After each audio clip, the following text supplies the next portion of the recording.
to such volunteers. I believe in respecting everybody's time, and only then we'll be able to make a difference in the society. So there comes the beginning. Um,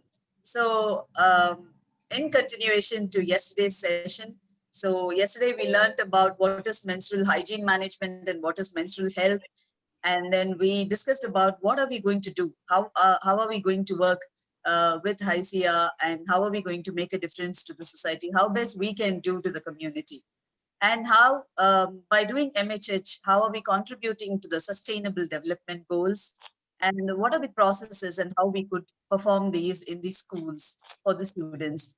And the other important topic we spoke about yesterday is about gender equality. Um, and I think I would like to mention, I had a counseling call today. I'm also a counseling psychologist. I got a call today. Was speaking to a woman, and she's going through a lot of domestic violence.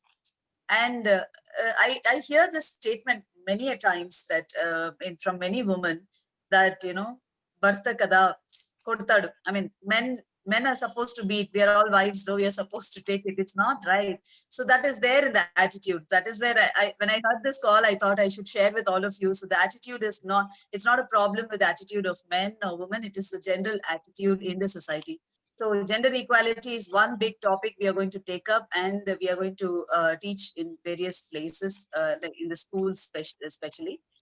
Gender equality, and then we spoke about puberty and the common issues that we face during puberty. And then we spoke about menstruation. How does menstruation, what is the cause of menstruation, and what are the different phases of menstruation, like the ovulation, the menstrual phase, the luteal phase. And we also saw that there is something about the moon cycle and the sun cycle, that our Indian traditional medicinal systems have spoken about previously, generations ago. And we also saw about what happens in the background when this menstruation happens. So why does it affects the woman's psychological status because of the estrogen and the other hormones that are acting on her. And the later last we spoke about was the menstrual disorders. What are the menstrual disorders we spoke about? Disorders are nothing but menstrual cramps, menstrual pains, which is called dysmenorrhea. And we also have amenorrhea, where there's no periods happening at all, or where there is very light periods now and then it is happening. Or it is oligomenorrhea, which is when the cycle is more than 35 days. Generally, the menstrual cycle is 28 days to 35 days. If it is more than 35 days, it is called oligomenorrhea. And then abnormal uterine bleeding, and then premenstrual syndrome, and there is something called the premenstrual dysphoric disorder, which is a part of the premenstrual syndrome, but it is too much of or out of proportion. There is too much of anger, and it blows out of proportion. So, and then the premature menopause, which sometimes there are women who go through the menopause even before 40. That is premature menopause. We are not touching upon the fibroids or the PCOD. I know a couple of questions had come. We do not have enough time to cover on all those things. And of course, also it needs a medical representative to speak about it. If required, probably if there are many women who are looking for it, we can arrange a session with a with a doctor for all of you. Now we are here to see the statistics. So we always thought India is filled with a lot of taboos, stigmas around menstruation, and we got to know yesterday that not just in India, everywhere we find a lot of taboos. And in fact, it is celebrated in India. There are a lot of contradictions that we can see. It is celebrated in India. When a woman menstruates for the first time, the menarche is celebrated in India.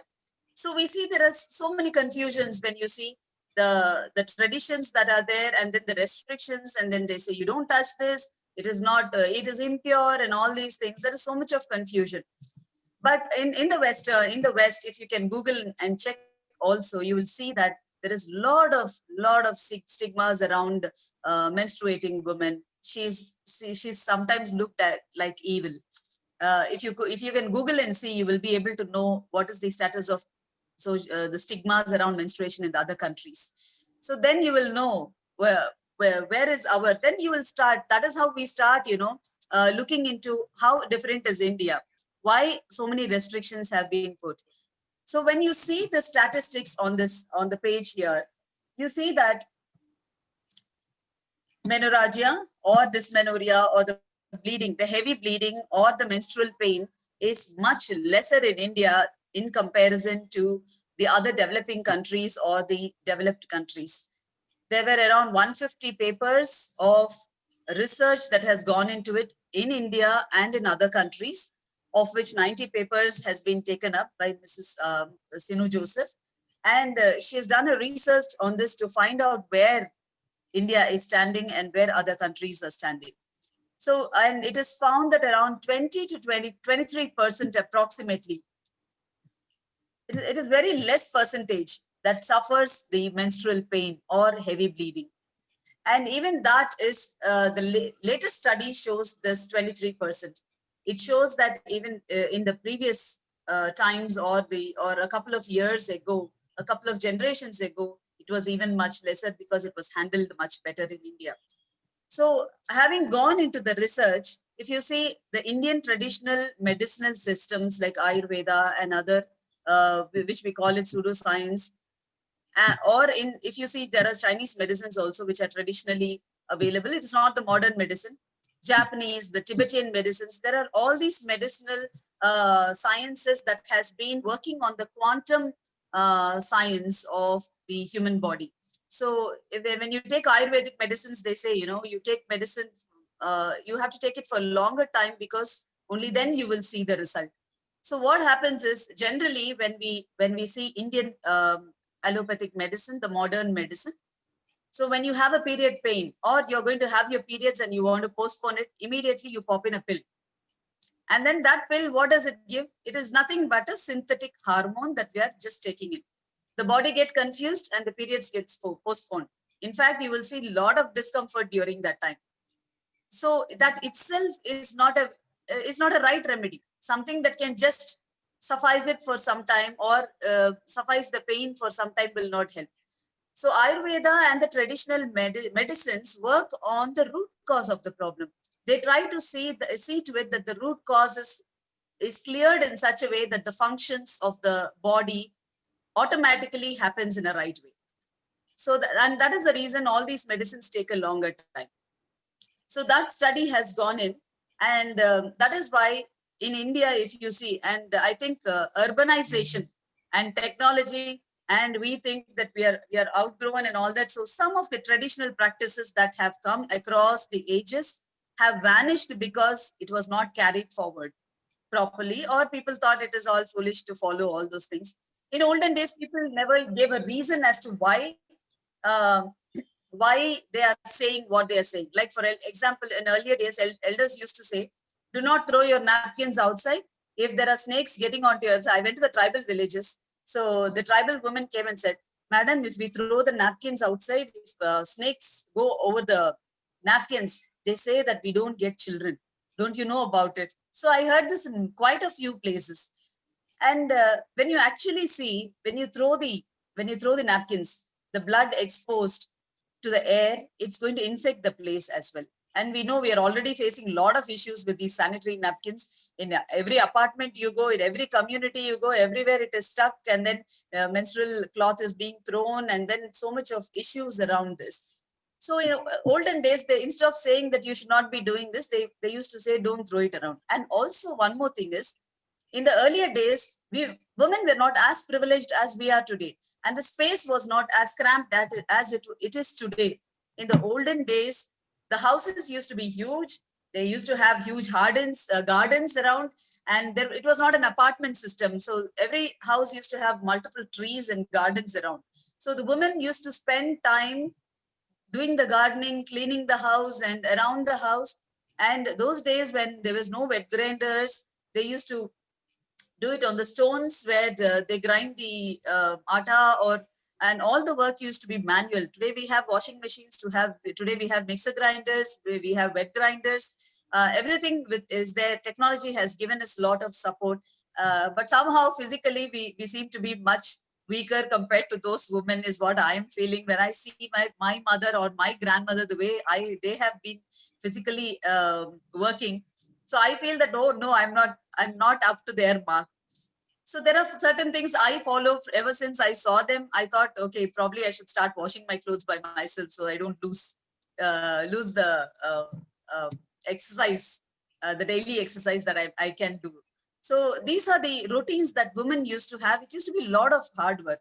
So and you, in the olden days, temples used to be outside the village, mostly up the hill. Mostly the temples used to be up the hill, and women were restricted. I mean, they were asked to take rest for those 3 days only because if you ask them to say, okay, you just sit, don't do any work. When I look into myself, when I was infected with COVID, I'll just go into the balcony. Oh my God, my balcony looks dirty. Let me clean it off. Oh my God, let me wash my bedsheet just slowly without any. So slowly I realized, oh, this is how in olden days women, they cannot stop working. When you start looking into things, probably I can clean this, probably I can fold these clothes, I can wash these clothes, I can dry them. All these keeps coming. So women cannot stop working at all. So those days they used to keep her aside and ask her to take rest because the body also needed rest during those times. And the gardens used to be so big, so they used to say, instead of telling her you should don't do it, they say you should not touch the plants. It is not good for the plants. And they say you should not touch the achar. Why not achar? Achar, you're not supposed to have the entire system. The uterus the body is very delicate. The entire body is very delicate during menstruation. So pickle is something that is very tempting for especially our Indian women. So when you see the pickle, you'll feel like eating. So they say don't touch it, it gets spoiled. And then when you throw the napkin outside, what happens is, in those days the place was so much, and there were a lot of wild animals also were roaming around. I still remember my grandmother's place used to be in a place which is so secluded, and I could see forests there. So we used to go play, run and come around. So as it's the evening, my grandmother used to ask us to come so that these animals may be roaming around. So they used to say this animals can smell the blood, and menstrual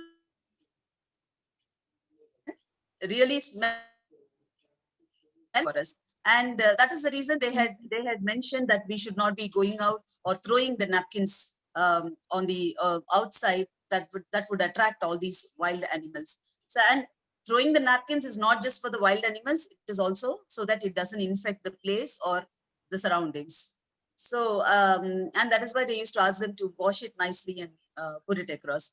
So these are some of the findings I got from my experience, the questions that I got from people. Do you have any questions about all these and about temples? Yeah, I want to say about the temples first. There was a question yesterday on why we should not be going to temple. So the ancient Indian medical science, if you see, they used to treat people on certain days looking at this position of the moon and the sun. It used to play a very important role, and the herbs were used. So, and they also used to check on the condition of the body. The physical body alone was not considered. They also used to consider the psychic body, which is called the sukshma sharira in Sanskrit. So the psychic body, where a lot of energy, the body flows with energy. If people who are doing yoga, you might be knowing we have around 72,000 nadis throughout the body. And all these nadis are nothing but channels. They're just tubes, kind of channels, which go across the body. So when they say, when you do yoga, all these nadi shuddhi happens. And so we can get cured of our diseases. If there are any blockages in these tubes, they say that is when these diseases happen.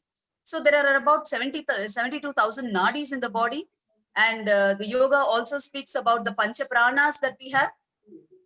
And these nadis, in certain places, what happens is these nadis, multiple nadis intersect together, and they are called the chakras. So these are all certain seeds. So if you must have seen certain in the temples, when you go, you would have seen the snake kind of a formation. So all these has connection to the psychic body, and the medicines were given according to the energy flowing throughout the body. And like that, so when you say the Pancha Pranas, I know all of you must have heard about the Pancha Pranas. We have the Prana, Apana, Vyana, Udana, Samana. So each of these pranas have their own functions that they do. So during menstruation, what happens is there is something called the apana vayu, which is nothing but the elimination process that is down in the abdominal reproductive area. It does the elimination process, and our menstruation, during our menstruation, the apana vayu is very high and active. And it has to be active because the elimination of the entire process should happen in a very clear and a positive way. So what happens in the temple? In the temples, when you go, they have a process to do a prana pratishta, where the prana is very high, which is upward movement. The energy moves upwards while we are in menstruation. The apana vayu, the energy flows downwards, and that is the reason they say, since it is contradicting, we are going to upset the entire system, and they say don't go to the temples. So the prana vayu, there is a lot of prana in the temple, which is the energy which is flowing upwards. And during menstruation, we are supposed to rest because we want to allow the elimination to happen in a very respectable and very calm way. So that is the reason we were asked to rest.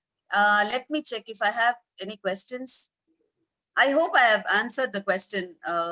Somebody had asked about the temple auspicious occasions. Why? Yes. Okay. In fact, uh, I think I will park this question. This is a wonderful question. So exactly, so it is only because of this reason that we are also asked to keep off, because the elimination process is happening in the body.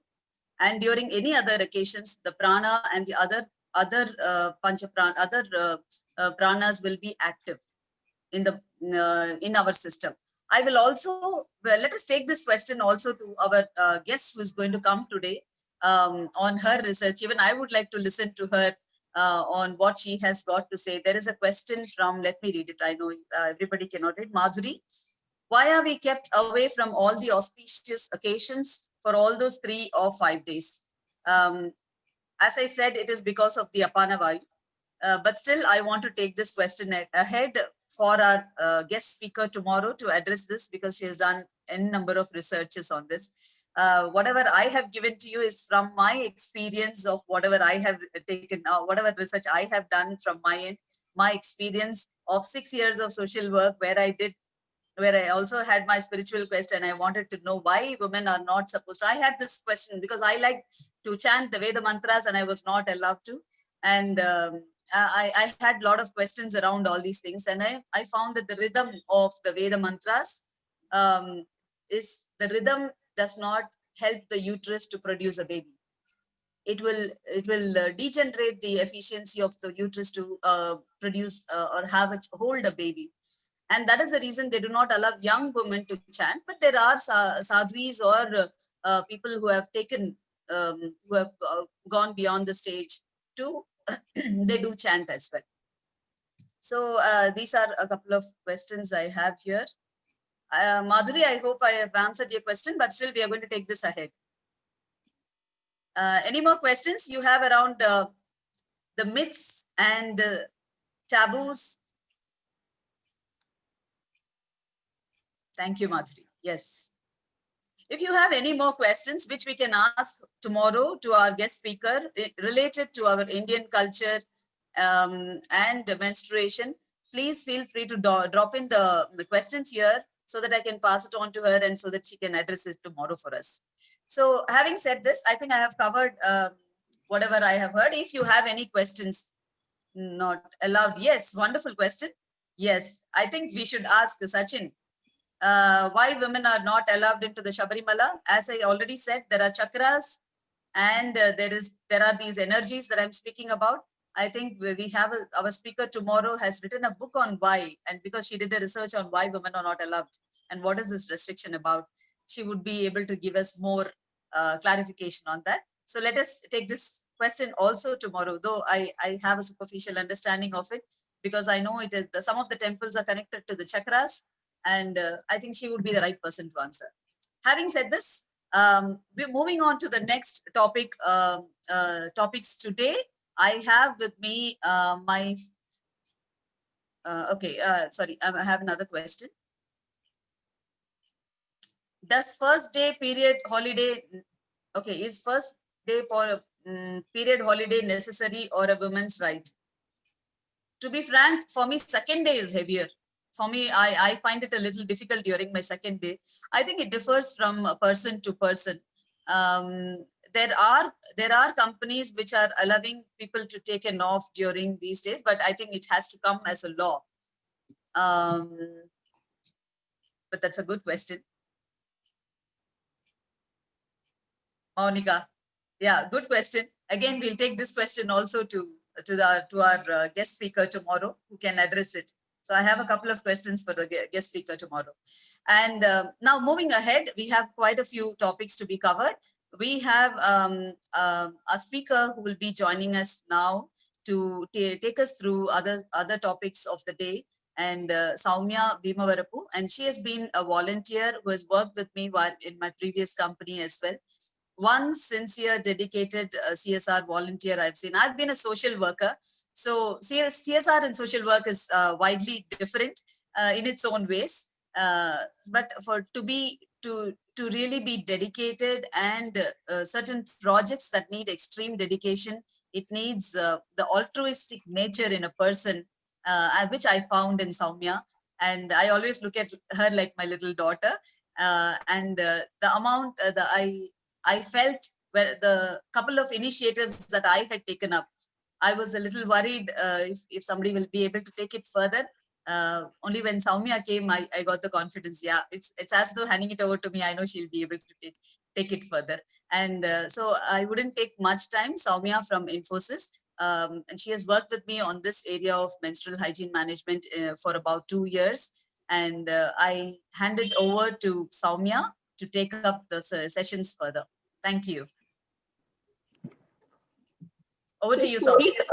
It's very kind of you, Kavita. I always feel great about myself, just by hearing your introduction or just by talking to you. Thank you so much.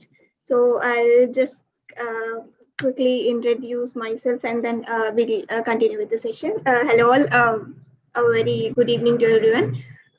Thanks a lot for joining, first of all. So my name is Saumya. I work as a technology analyst at Infosys Hyderabad from 6 years. I have been in CSR from around 4 years in Infosys Hyderabad and around 2 years at Infosys Chennai. And yeah, I have been working with Kavita on many initiatives. In fact, she's one of the main reasons I'm into CSR and all. She trained me, guided me, and she made sure I'm what I am now. It's totally because of her. Thank you, Kavita. And I'll just share my screen so that we can go ahead with the presentation.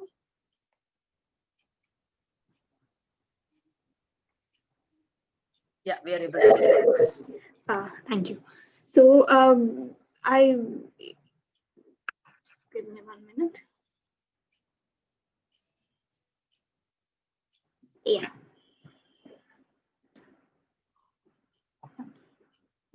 So the agenda for today would be hygiene practices, disposal methods, yoga and exercise, food and nutrition, home remedies, safe touch and unsafe touch. Yeah. Before starting the session, I just would like to add something where someone was asking if first day of period was necessary or not.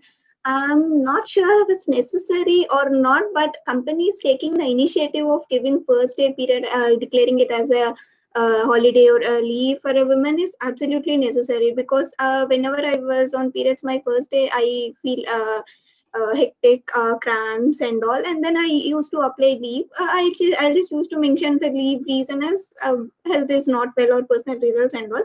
Recently, some companies have announced this FDOP as leave and all. I somehow gathered the courage to include the leave reason as per FDOP. I think I have been in this menstrual hygiene for at least 3 years, and even after 3 years, I couldn't just mention the reason as FDOP to my manager, who is a male.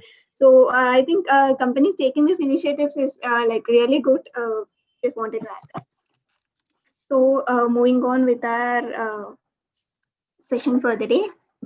So hygiene practices. Now that Kavita has already given us a complete view on what menstruation is, why does it happen, the scientific and biological approach and all, we now have a idea of what is happening in our body. Why do women menstruate? What is the blood? What is the cycle? Uh, what the blood actually contains, is it pure or impure, and so many other things.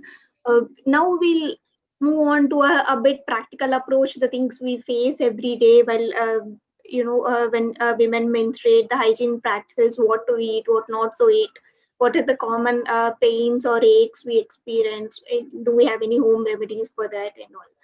So, coming to hygiene, actually, there are many initiatives which are being taken by government or countries and all, saying that Swachh Bharat, cleaner Hyderabad and all. But along with these, I think it's very important, or I would say the most important cleanliness which we have to do is for our own body and mind. So only if we keep our body and ourselves clean, we'll be able to support much bigger initiatives and all.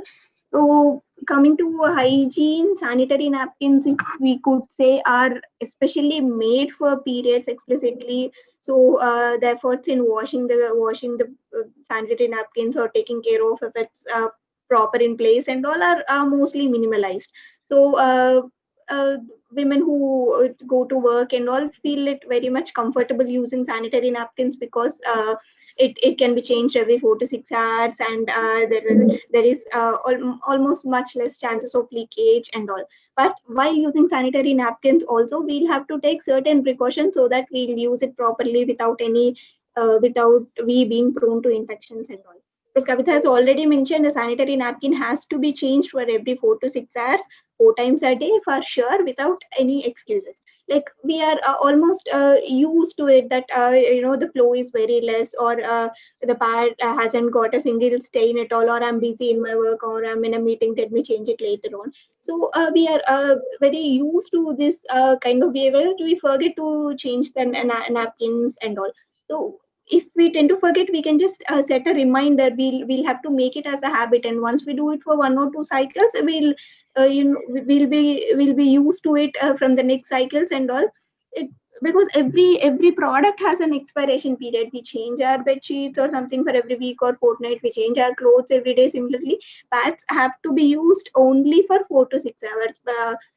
After exceeding the time period, the pH, as was mentioned yesterday, the pH level change of the blood interacts with vagina and all, it just leads only to more infections. Also, if anyone have noticed, if the pad has been used for more than 8 hours, 10 hours or 12 hours and all, the color keeps changing. It changes from red to dark red or black and all. It just indicating that it's high time we change it, and it's prone to infections.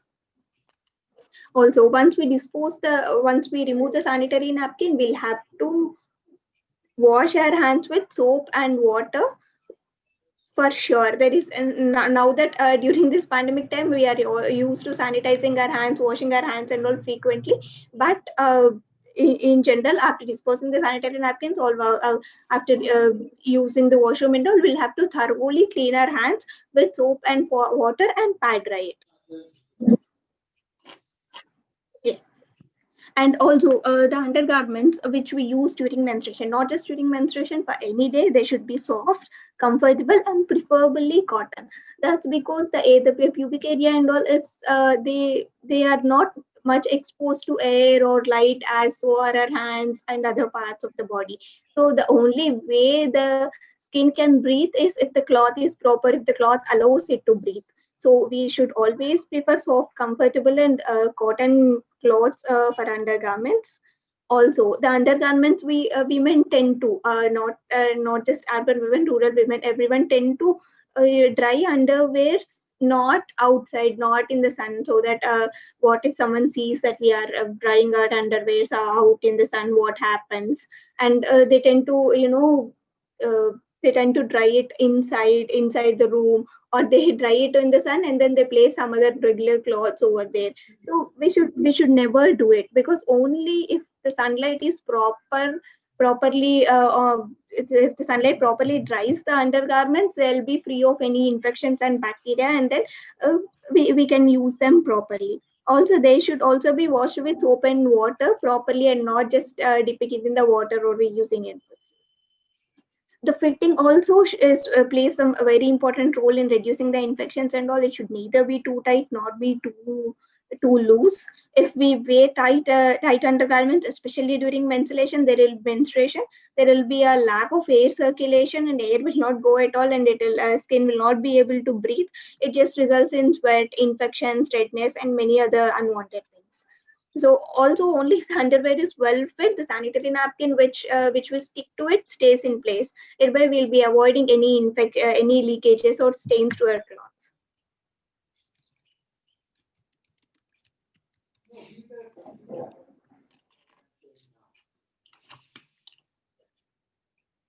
Also, yeah, as was mentioned in earlier session, using a cloth is much more comfortable and environment friendly and all when compared to sanitary napkins. That's because it's more made up of cotton, and it's more breathable and all. But the only problem urban women faces these days is they'll not be able to change clothes as much as, or they'll not be able to feel uh, comfortable while journeys or at workplace and all. So that's the reason we can avoid clothes and choose sanitary napkins at workplace. But if we have any options, or if we have the feasibility to change on a regular basis to keep it clean and neat, to dispose properly and all, then cloth is definitely a better option compared to sanitary napkins. But also, there are certain precautions which we need to take while using a cloth. It should be a cotton cloth. It should be clean, very clean, because while using sanitary napkins, we don't have to worry about pre-washing it first, because they already come sterilized and all. But for cloth, we'll have to wash it first with soap, water, sun dried, and only if it's completely dried, we'll have to store it in a safe place, and then use it. We'll just have to place it on the use it as a replacement for sanitary napkin. But this cloth should not be shared with anyone, not even with our own mother or sisters or siblings or anyone else, because there are certain practices, or some rural women or some children and all, they tend to follow that this is the same cloth which my mother has used. It's already washed and neatly packed or neatly stored and all. Why can't I use it? This should never happen, because it the cloth which we use should be for ourselves. We do not exchange undergarments, right? Similarly, the cloth also should never be exchanged. Also, after usage, it also has to be changed for every 4 hours. After usage, it should be washed again with soap and warm water, sun dried, and then stored safely. We can never stress this enough, that how neatly the undergarments and the cloth should be washed and dried completely, and then stored in a proper place. It shouldn't be wet while storing. We should not store in some place where there is no air circulation at all, just leading it some fungus or some infections to develop, and then we are going to reuse it also. So we never want that. So disposal methods is one good topic of debate. After using a sanitary napkin, it should be properly wrapped in a newspaper, should be placed in a cover, or there are some covers which are intended to dispose sanitary napkins these days. We can use that, or we can use a newspaper, wrap it, and dispose it properly in a dustbin. We should not throw the used sanitary napkins on roads, or we should not flush it down the toilets, and we should never ever burn it. If possible, if we want to be more environment friendly, we can dig up it in the ground, and then uh, dispose the napkin over there. But now the current situation and all, we do not have any place to do those kind of activities, so it should only be wrapped and placed in a cover and disposed in a dustbin. There seems to be uh, no other practical way where we can attract less infections.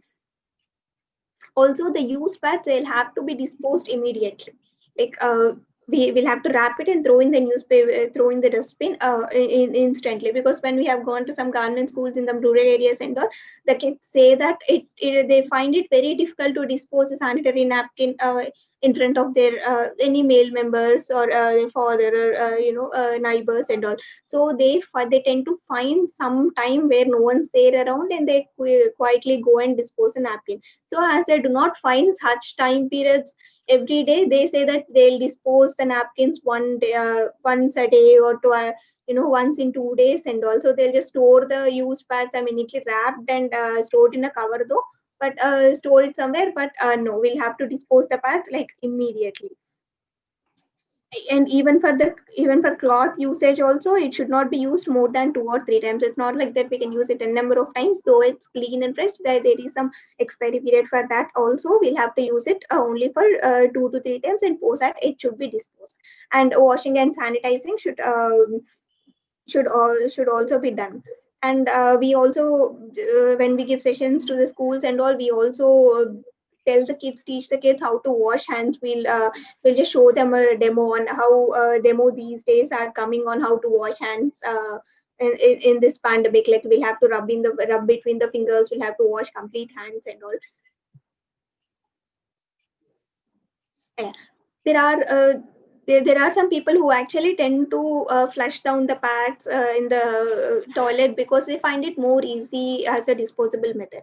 But what happens is, if we get a chance to open and see what sanitary napkin contains, it's just a layer of plastic above, a layer of plastic below, with some chemicals or some sort of a gel on it, so that the absorption or the retention of blood will be more. And then inside it will only be cotton. So as we all know, cotton absorbs water, and if we flush it down the toilet, it absorbs all the water and it tends to clog the toilet. Imagine if one pad does that. If we keep flushing the pads down the toilet, what the consequence is. So we never want that. So always dispose a pad by covering it in a newspaper and a cover, and throw it in the dustbin, as all the sanitation workers will come and collect the dustbins or the dust available almost every day. So then that tends to be of not a problem. So these are all the disposable methods and hygiene practices which we should follow. And the next session we would be taking up is some yoga and exercise. So I request Kavita to give a voiceover of a video which we have prepared on the exercises. Sure, Soumya. Yeah, these are some of the asanas that we can do during our menstruation. And again, it differs from person to person. We have to see how comfortable you feel, and whichever is a comfortable asana that you feel, only those asanas you should be able to do. So this is Vajrasana. It is very good for digestion. I'm doing it a little fast to save time, but you have to do it a little slowly and breathe in and breathe out slowly. This is Janu Shirshasana. By doing these, we are going to allow the menstruation to happen in a very, you should imagine a coconut bottle that is frozen. You try to heat it up with your hand, and then you want it to come out completely, just something like that. So you have to open up. We are opening up the pelvis here. Earlier we were trying to give exercise all over. So this is called the butterfly or the titli asan, or we call it Baddhakonasan also. You can do these variations within the butterfly. And now I'm moving to the Pada Hastasana. Sorry, this is Padmasana. I'm locking my hands behind this way. And then you turn to your right and then touch the knees. Yes, these are to be done during the period's time. But again, as per the comfort of each one's body, I do it. So I also bend forward. What I'm trying to do is I'm trying to give, warm up the body in that place so that the periods happen smoothly. So this is called the cat. You can remember the cat pose, Marjarasana. Breathe in, you're going up, and breathe out, you're coming down. You may have to do it slowly because lack of time, we made this video a little faster. And you have to give the arch, this is one of the my favorite asana, because we have that lower back pain during that time. So I do these. So this is the pigeon pose. So from the Majarasana, I'm moving to the pigeon pose on with both the legs.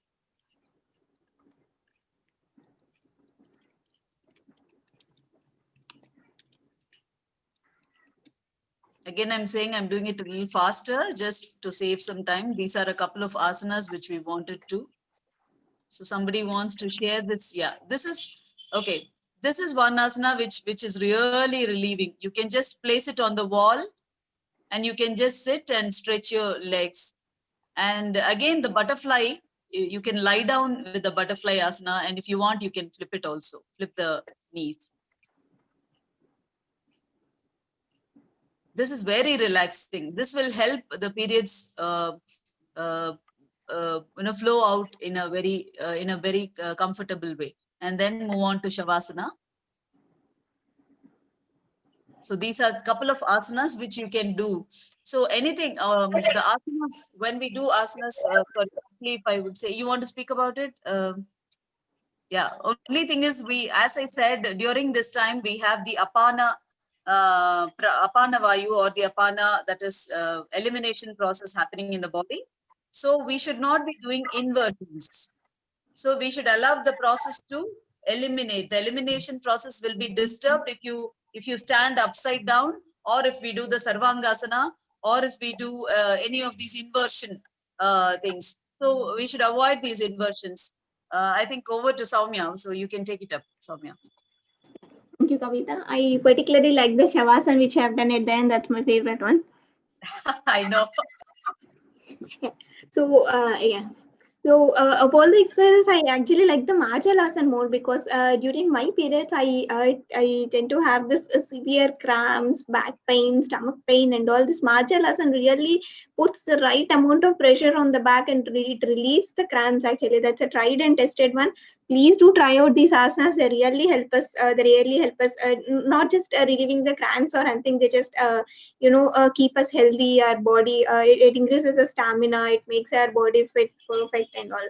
So there are many people who tend to not do the exercises or yoga or cycling or walking or the regular activities which they do during menstruating because they feel that now that we know that it's only 4 spoons of blood that we are shedding and not just some so much of amount or bottles of blood, we know that we are not shedding too much because before gaining some knowledge on menstrual hygiene, I used to have a feeling that we shed a lot of blood. That's the reason we tend to be weak or we tend to be dull and all. But now that we know that's not the reason, we can tend to be as active as we want to be. Just that we'll have to get out of the little comfort zone and then do the regular activities which we do like exercises or yoga or cycling and all. Also, when we go to some schools and all, there are kids who say that they are being absent to the schools on days of menstruation, not just because of the improper toilet facilities available in the school, but also because they'll have to cycle or they'll have to walk to the school, which doesn't take more than 10 or 15 minutes. Even then they tend to sit at home because they'll have to cycle, and cycling they it causes some pains or sort of something during menstruation. But that is not true. We can tend to do our exercises, but we'll have to avoid rigorous exercises or weightliftings, or as Kavita told, the inverted exercises. But other than that, we can still continue to do our regular activities as we used to do in our normal days, and not just during menstruation. Also, the more important thing here is we'll have to understand our body. We'll have to know that every woman or every body is different. Just because someone is doing the rigorous exercise doesn't mean we can also be able to do, and our body takes it. Or just that if I am able to do so much of exercises, my fellow being doesn't have to do it because their body is different. So we'll have to understand our body. We'll have to see if we'll have to try and test it out on how much our body takes and how much comfort it's giving, or if it's causing any discomfort. So based on all this, we can judge ourselves if how much amount of exercise we'll be able to do. And so there are as it was mentioned earlier, the problems which women face during menstruation or the diseases and all are much less in India compared to some other countries and all, mainly because of the food habits we do. Our or our menu is decided or formulated in such a way that it has all the proper contents of proteins, nutrients, vitamins, minerals, carbohydrates, and all the things which we generally which our body needs in a particular day. So the food is our first and best medicine. If we take our food properly and all, we don't have to visit a doctor or something. All our medicinal values and all will mostly be available in our foods. Only if there is any deficiency in certain amount of foods, it leads to some or the other disease. So, especially during menstruation, our proper food and nutrition intake should happen. We'll have to eat fresh. We'll have to eat healthy. Takes lots of green vegetables and all. Green vegetables drink milk. It gives calcium, and green vegetables have iron and all, which are very important. Iron, calcium, and are very important to our bodies, especially during menstruation. I think we have already also discussed about anemia, the loss of deficiency of iron and all in the previous session, where that's the most common problem we will face. We tend to we have some gidding sensation, we tend to feel dull and all, but with proper intake of these foods, those problems will also tend to decrease. Also, we should avoid eating spicy food, we should avoid eating salt foods. Excess of salt, sugar, aerated drinks, fats and all are completely not at all advisable during menstruation, because this is also one of the reasons where why we say we should not touch pickles and all, the stored pickles and all during menstruation. One reason can be, if we tend to touch or if we tend to see or open, we'll always feel the desire to eat the pickles or the spicy foods, salts and sugars, chips and all, aerated drinks. uh, because as we have to avoid it during menstruation, we are advised not to touch pickles and all. And another reason could be, by any chance, if we are prone to infections or we haven't washed our hands probably, even unknowingly, if we touch the spicy, if we touch the pickles which are supposed to be stored for a year and all, even with slightest water content or the infections and all, the pickle tend to spoil. So that could be one of the reasons where why we are not allowed to touch all the stored foods and all. So we'll have to avoid fries, masalas, oily foods, outside foods and all. Eat easily digestible foods, because our body is already taking care of the menstruation. Let's not impose another burden of digesting some foods which are very tough to digest and all. Always give foods which are easily digestible to the body, and just reduce it as, so that it will have one less task to perform, and it will just give us more convenience. Also, we'll have to drink water as much as possible, not only during menstruation. It also helps in digestion, it also regulates certain activities. It has immense health benefits. It just makes our skin glow, it makes our body as healthier and all. So there are chances people do not take a required quantity of water as they are supposed to take, because they'll have to visit the washroom more frequently than they have to, or or if they're in schools or colleges or some meetings in at the workplace and all, they may not get much chance of visiting the washroom more frequently and all. But even if it is so, just make some time for it, but drink as much as water as possible. It will just act as a coolant to your body, and it also helps in reducing some heat if generated in your body. So balanced diet is also equally important, and intake of this coconut water, butter, milk and all is also very important, because they tend to decrease the heat content of the body, and this they act as natural coolants, and they try to cool the body. So also milk is very important, because as we know, it contains calcium. It is very essential for a female body, and especially during menstruation. And as we know, after 40s and all, the doctors also advise females to intake calcium tablets and all, to support bones. So if we take it naturally and all, if we take care of good care of body during this process and all, will automatically the body become stronger, and we'll not have to rely on medicines or any other external stuff for us to support also. So there are many pains or disorders which we face during menstruation. Few such can be stomach pains, cramps, back pains, headaches, fever, body pains, and much more. It varies from person to person. Period diarrhea and many more. So so though we cannot naturally do anything to avoid these pains and all, there are some exercises and remedies or some home remedies which we can actually follow so that the pain will be reduced, so that we can control it. Exercises, since we have already discussed, do exercises regularly, and it will actually help in decreasing the pains or body pains and all. Also, we can opt for warm water bath instead of water which is too cool or too hot. Warm water is always preferable during menstruation, and if we have any cramps or pains of our body, we can always use a hot water gel or a hot water pack near abdomen or back or wherever the pain is. If we do not have hot water gel or pack readily available, we can just take a regular water bottle and fill it with water, and then keep it on the place where we feel the pain or the infected areas and all. But also we'll have to make sure the water is not too hot, so that it will just boil, it will just burn the skin, and that's the least thing we want now. So there are certain things which we can eat or drink also to get ourselves protected from infections or the cramps and all. We can take one spoon of fried jeera, fried somp, and fried ajwain. Just dry roast all the three spices together and then blend it, keep it aside. We can take one spoon of that powder with warm water every day in the morning. So this will not only reduce our pains and cramps, it will also help in our digestion, regularizing our body and all.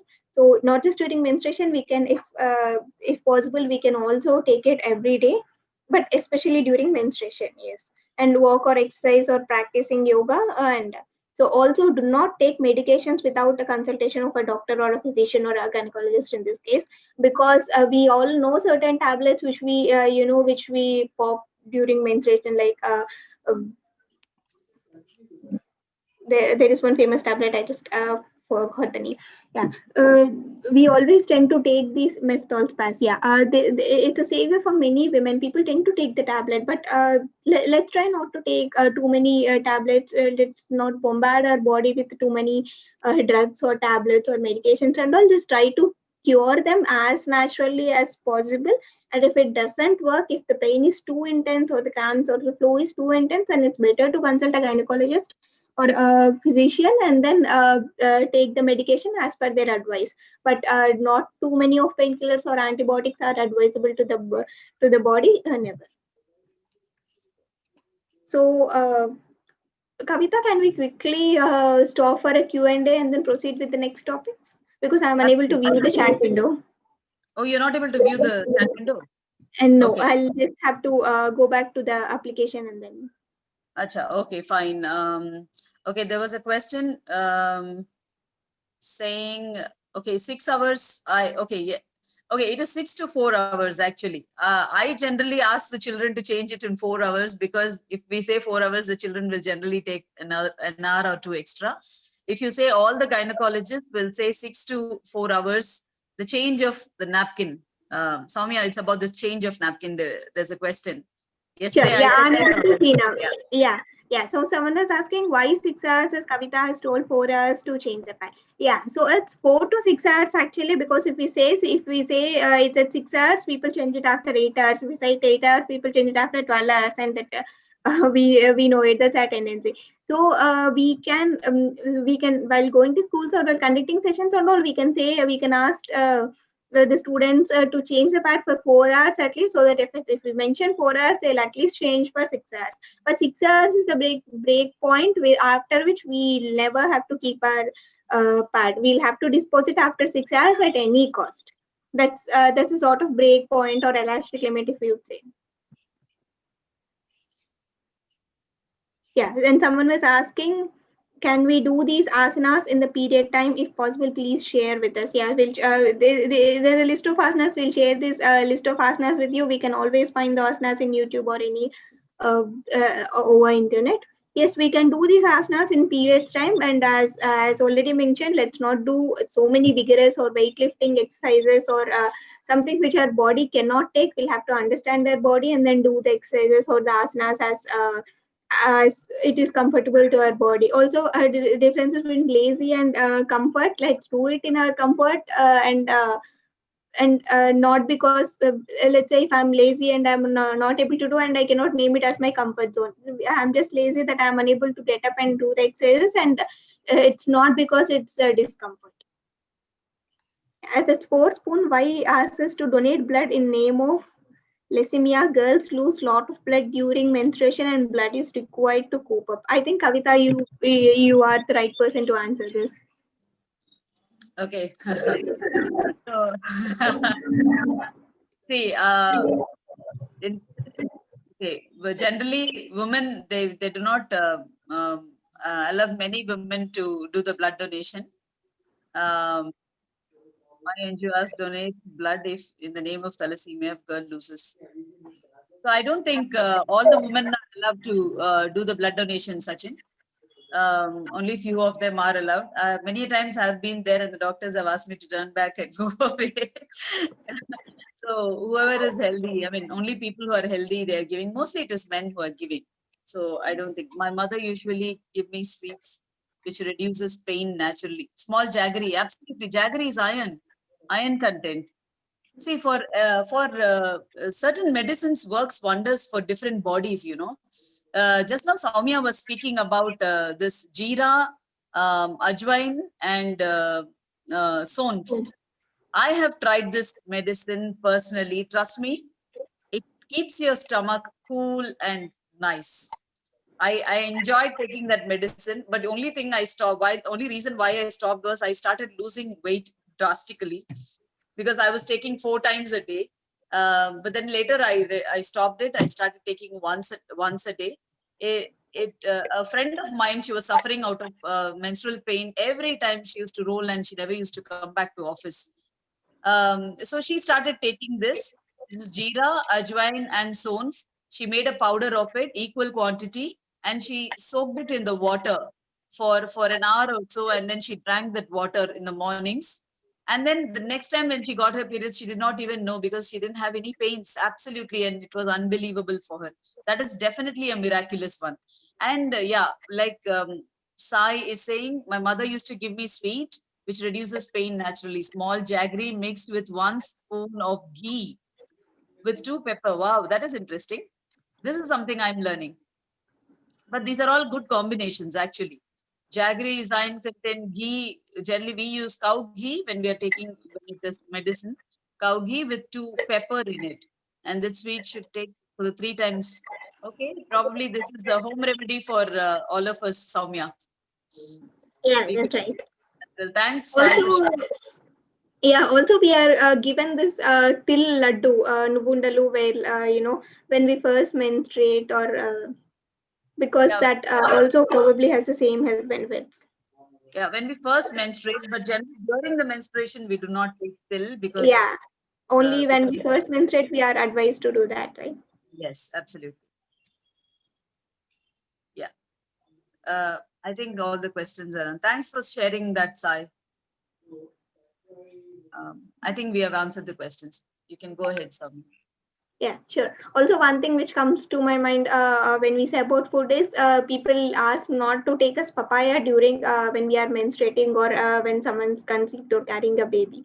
So that is mainly because papaya contains an enzyme pepsin, where which there are some food practices where papaya is used as a meat tenderizer. We use it to cook meat. While cooking meat, we'll just add a piece of raw papaya so that it fastens the process of cooking the meat. So if it does it to a meat, if what happens if to the baby which is growing inside, if someone is conceived and then eats a papaya.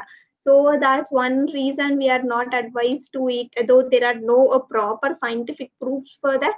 We are not advised to eat papaya during menstruation and during when someone's conceived, because it also tends to increase certain amount of heat, and that's not what we need. Absolutely, that the pH factor, the blood pH factor is going to affect the vagina, as we discussed yesterday. Sure. And the last topic which I would be covering in this session is safe touch and unsafe touch. So this is generally not a part of menstrual hygiene or menstrual health and all, but we have chose to include this topic in these sessions because owing to the current situations and all, or how unsafe the women are, not just women, the girls and toddlers, and even just born babies also, even if they're not safe. They are prone to certain events or threats, and also this is all. So we thought we should definitely include this session to create some awareness, as we are going to conduct the sessions in certain schools and all. If the kids which who are most prone to this, if they are aware of the situations, or if they know how to respond or react to a situation, we'll at least help those people. So there are so also called as good touch, bad touch, the safe touch and unsafe touch. These are the words commonly which we use to explain the children on which touch is okay, which touch is acceptable, and which touch is not. So it basically they'll poses the students will be, the kids, girls will be able to understand what situations they'll have to react, what situations they should tell a safe person, and for what situation they should ask for help, and also in what ways they should treat their friends or children or people around them, etc. So a safe touch is something touch which by which we feel safe, which by which we feel that someone cares for us, or if it's necessary for us. Say, for a child, a mother's touch is everything.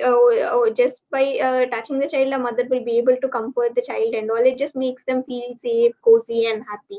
So unsafe touch is something which makes us feel scared, like a secret touch, a touch on genitals or the bottom, or some any unwanted areas of our body, we could say. So first of all, we should make the children understand what a safe touch is and unsafe touch is, and then we'll be able to help them to know how to react, or how to how to just go approach a parent or a safe person and ask for help and all. So if we Hi, could see, Ramya. yeah. Are you sharing your presentation? Yeah, I'm sharing my presentation. Is it not visible? Yeah, we are not able to see. In fact, there's a Uh, question I recognize too. Thanks. uh, 1 second. I think it was on pause. Are you able to see the screen now? Yes, now we are able to. Yeah. It's opening up. It's opening. Yes. Sharing. Thank you. Okay. So probably we can tell which area safe is the ones if we could see the ones highlighted in yellow, red, and grey. The ones highlighted in green are safe. It is a good touch. So if someone shakes hands with us, it is a good touch. But even then, if someone shakes hands with bad intention, we'll still be able to understand what it is. But comparatively, the areas marked in green are considered as safe touch, like hands, and the areas marked in yellow are maybe or may not be a safe touch, but depends on the situations. Say for example, if someone just pats on our head and all with good intentions, or just as an elderly person, or just as a cheer, it is always a good touch. But if someone does with bad intention, we'll have to be able to identify what it is. Our face and all, our face except lips, our heads, our shoulders, stomach, legs, ankles, and all, these are may not be considered as safe touches, but we'll still be in a sort of a red alert zone, that be aware this may not be a safe touch. So you'll have to understand that uh, what the other person's intentions are and all. And the red areas are chest, are pubic areas, and our lips and all, these are like completely unsafe touch. Whoever touches it, no matter what, except our parents, to be precise, except our mother, no, whoever touches it, that is regarded as an unsafe touch, like completely. So we can go blindly saying that what are the areas we cover, the covered under green areas are safe, and yellow areas are sort of in a in a alert zone, and red areas are like completely unsafe. So once if the children understand that if they'll be able to differentiate between a safe touch and unsafe touch, if they'll be able to identify which area is safe, which area is not safe and all, only then they'll be able to explain, or able to reach out to someone if if they are in a need. uh, just give me 1 moment. So let's say if a child is, by any chance, unluckily, if the child is exposed to any such threats, how will the person approach the children? they'll just say that initially no one will come up directly to the children and attack them in some other way, because they know the child screams or the child goes and informs their parents or their friends or brothers or any elderly person. So what all happens is the person approaches the child in a good and a polite manner without any suspicion, and also they first offer them baits like chocolates, or they offer to give them a ride, take them to a park, ice cream, or many such things. Once that happens, and once they gain the attention of the children, once they gain the trust of the children, but that okay, this uncle or this person is safe for us to trust, and they tend to go out with you more or feel more comfortable with you, then the actual face comes and pops up in the picture. So once I do that, so we should always tell our children not to accept anything from any unknown person, even if it's even if it's someone we like a neighbors and all. Also, they should inform the parents. The parents should always keep an eye on their children's body. If there are any bites, or if there are any sort of certain infections on their hands or their body or genitals and all, they should a parent should always have a keen view of what a child's body is or what a child is going through. So we should also encourage our children to share things with us. Only if we encourage us to share some general information with them, they'll be in some or other position to share the details of these activities. If they are not sharing the regular activities also, there is no way that they share these stuff with us. So we should be friendly with our children. We should always encourage them to share things, be open with us, and then only then they'll have they'll be able to share if any such events or stuff has happened to them. Also, the attacks happen, there are some cases where the attacker says, or the person says that mentions children that this is just a game, this is a secret game, this is something we are playing. I have also played with many other kids, children, everyone loves it, so I'll give you a chocolate once we do that. Or you should not tell your parents. If you tell your parents, where your parents or your elders may feel that you're a bad girl or you're a bad person. So by injecting all these into the children's mind, they make them feel that okay, this is something which I have to go through no matter what. Let's just get it through it. There is no way I can tell my parents and all. So we should always educate our children that if anyone says such a thing, that if it's a secret affair or a secret game or secret activity which you should not share with anyone, that's their first clue. If it is a secret, they should always share it with the parents. If someone says it's a secret, the first thing we have to do is go tell our parents that this person has said it as a secret. Is it really acceptable or something? So yeah, educating our children is very important. And post that also, there are certain things. If some activity if we'll have to educate the children on our children and the children which we conducted sessions also, that if any such things happens, immediately report such an activity to our parents, our mother. So even if the parents tend to not hear it properly, saying she's just a small girl, she doesn't know what actually has happened, or she's been seeing too much of TV and other movies, and also she must have picked some of these lines, or some of the activities are in her mind, that's the reason she's speaking all those things. There can be chances that the mother or the parents tend to ignore certain things. So the children have to reiterate the things to their parents, like every time. So say it once, she may not be able to accept. Say it twice, she may be thinking that okay, there is something. Say it thrice or 4 times or a number of times, until your mother realizes that okay, there is something happening to the child. And because that may not be intentional, because a mother may be involved in some activity and all, she might be busy in cooking and all. If a girl or a kid says something, it by any chance it goes out of her mind, we'll have to keep reminding her, and once our parents or our mother know what it is, then we are in a safe zone.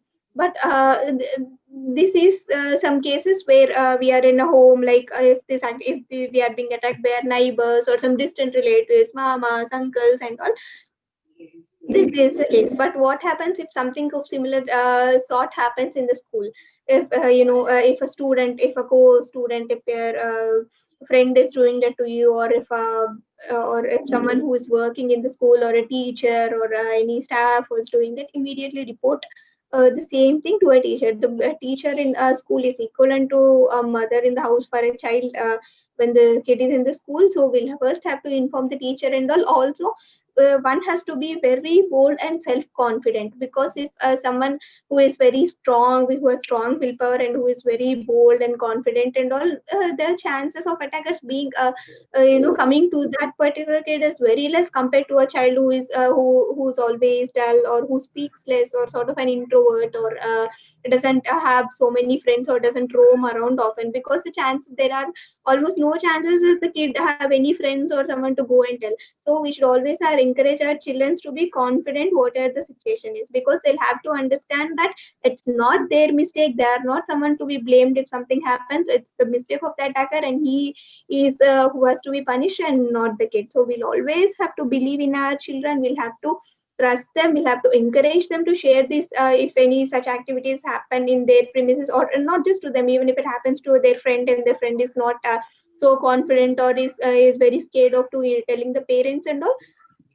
We should always encourage them to share it with friends, or even if the activity has happened to friends, they can share it with their parents, so that in some other way, if someone knows, then the situation will be much better, because the attacker will obviously know that someone knows, and they tend to leave the place. Or if a child shouts, if some activity is happening to the child and the child shouts, obviously the attacker will leave the place, because he's tend to the situation tends to attract more people and all.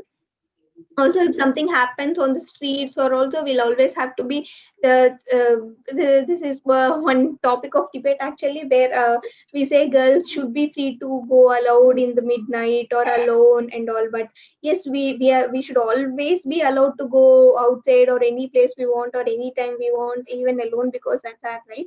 But owing to the current situations, or how bad the situations are in these days, we should always take certain amount of precautions or care while going out alone, because at night times and all, if we have there are certain apps and all which government is developing, which helps us and all. But we still, our protection is our own duty. We'll have to be very careful, because it may not be our mistake. It's definitely not our mistake. But it might be it's just the other person who is bad, not us. But still we are prone to do it. Say just on, even on road accidents and all, we never want to go hit another vehicle. We'll always be driving safe, but it's the other ones who come, who come in the wrong direction, or drunkards and all. So it's not us who to be blamed. So we'll have to take our precautions, be very careful while going out, to keep an eye on who's watching on you in bus stops, or in any common areas, public places, malls and all. We should always have a good watch. We should never be negligible, thinking that okay, this is a safe place, no one will be attacking us now and all. Even though all the common places now are completely equipped with all the CC cameras and all, we'll have to be very very careful, because ultimately if something happens, it's only us who will be suffering. It's not any other person. Everyone will feel bad, but it's us who will be suffering. So we should take good care of ourselves, with good care of our the ladies in the house during menstruation, by following all these practices, all the hygiene methods, the disposable methods, the food we take, exercises, yogas, and everything, and also being very careful on taking care of ourselves inside and even outside as well.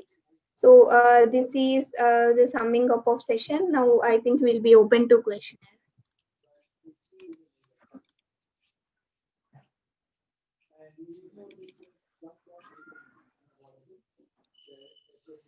Will the premature menopause related details be covered in the session, or will it be addressed tomorrow? Okay, I think Kavita has already answered it.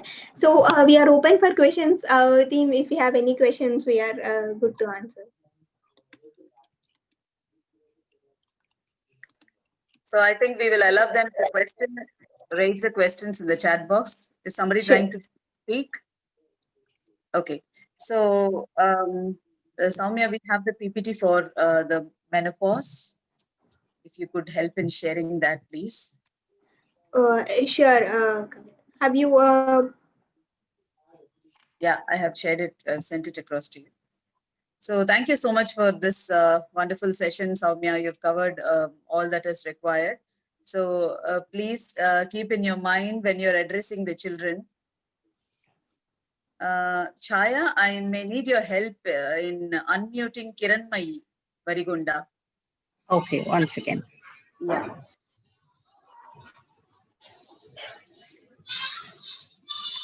Thank you so much for Okay. such a wonderful session, Soumya. So now we will have another volunteer who has worked with me, and we have also worked together. And she would be taking us through menopause and the what happens during menopause and what are the emotional aspects. And so let us hear from Kiranmai Varigonda. I hope Kiran, you're able to speak. Yeah. Am I audible to everyone? Yes. Okay, and visible? I'm not sure if Yes. my video. Okay. Uh, yes. Oh, okay. Yeah. So good evening, everyone. My name is Kiran Mai, and I work for Infosys, and I've associated with Kavita from the last 2 years. Before I met Kavita, I used to do social service in one of the NGO, but then my perspective towards the service area has drastically changed after I met Kavita. Just sorry to interrupt you, Kiran bhai. Can you just Yes. move a little closer to the mic because your voice is very feeble. I am on headphones. Hello, am I? Yeah, it's Is it better now. It's I better. think better? now, Okay, yeah. I should hold it and talk. Okay. So yeah, so I was just introducing myself. I'm not sure how much you guys heard. So yeah, I work for Infosys. I'm a senior manager in Infosys, and I worked with Kavita on the Subida program.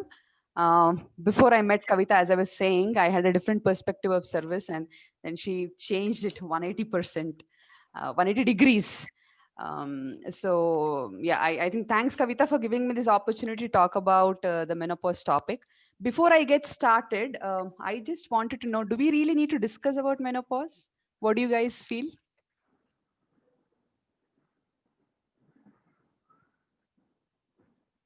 Anyone? Is this a topic that needs to be discussed as menarche, menstruation?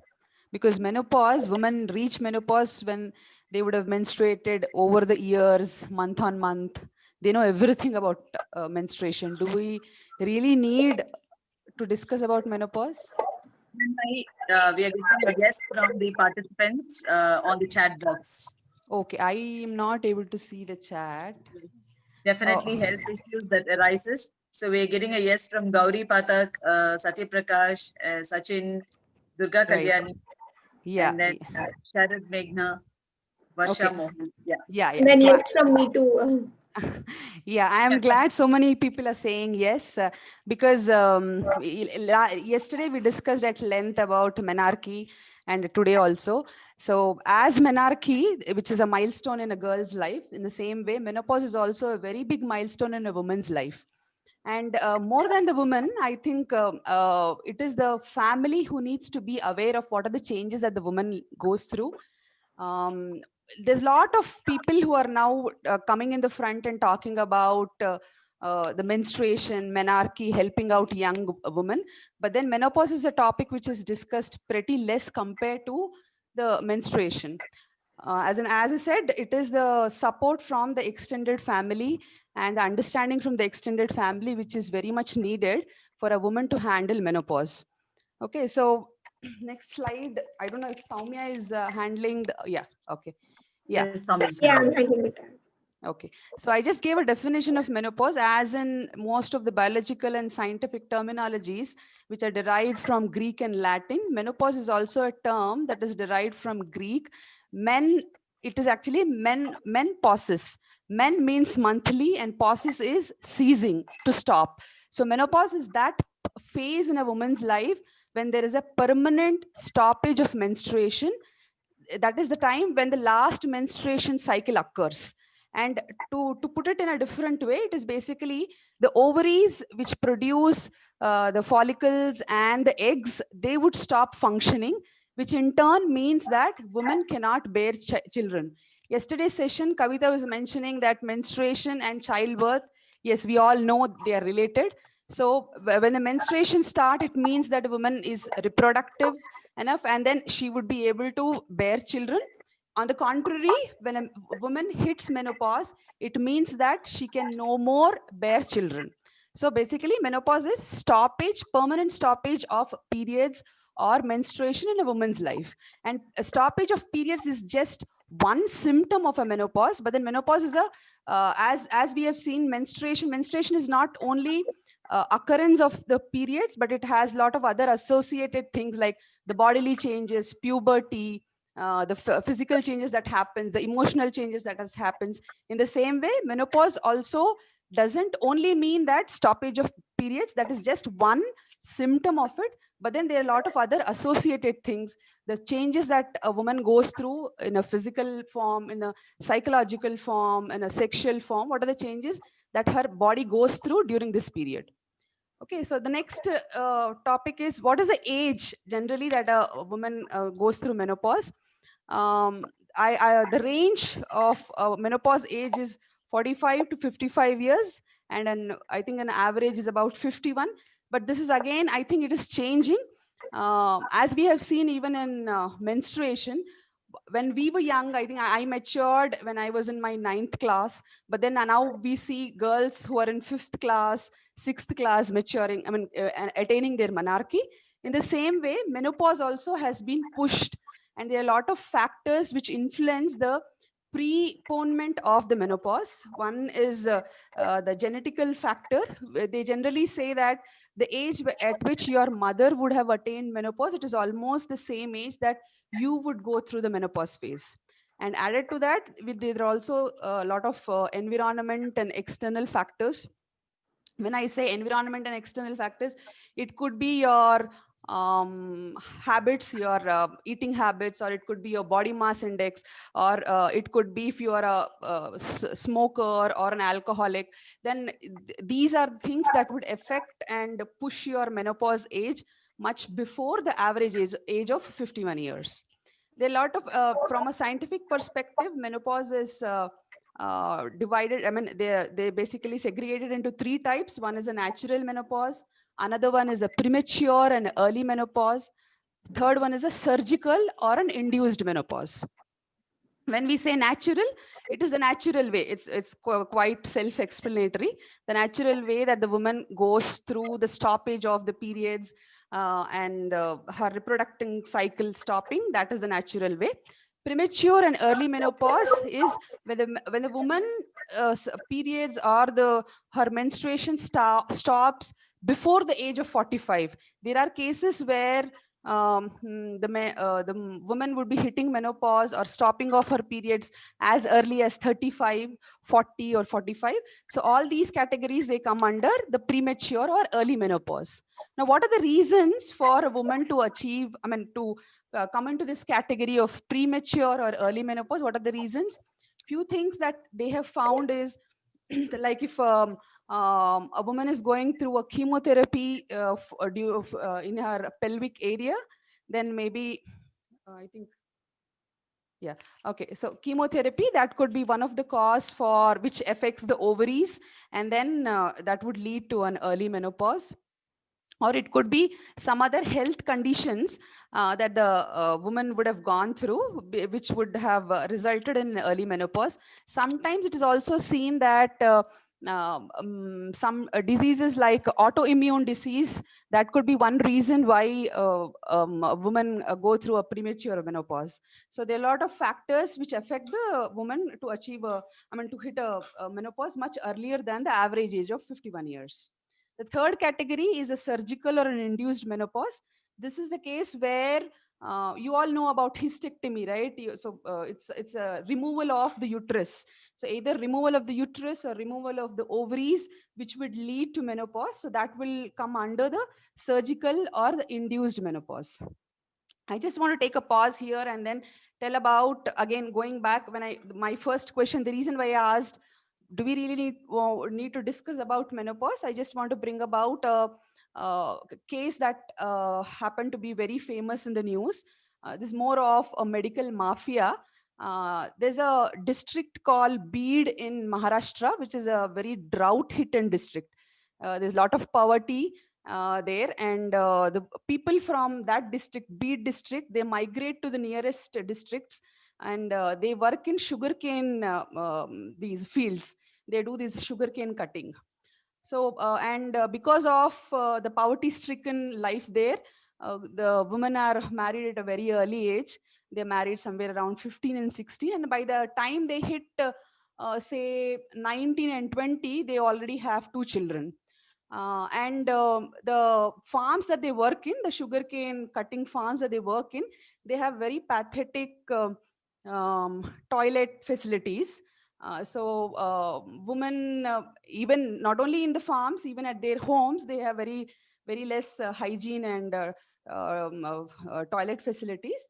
So whenever a woman goes through, it has been found that whenever a woman goes to a gynecologist in that area with the normal complaints that happen to any woman who's menstruating, maybe it could be a white discharge, it could be a painful period and everything, the doctors, they used to convince them saying, now that you have already 2 children and you would not be conceiving, I mean, you don't want any more children, then why don't you get rid of your uterus? It has been found that from 2016 to 2019, as huge as 13,000 hysterectomies were done only in the district of Bede. And it is more, when I say medical mafia, the doctors and the middlemen who actually give this employment to all these workers in sugarcane industry, they used to convince the woman to get rid of their uterus.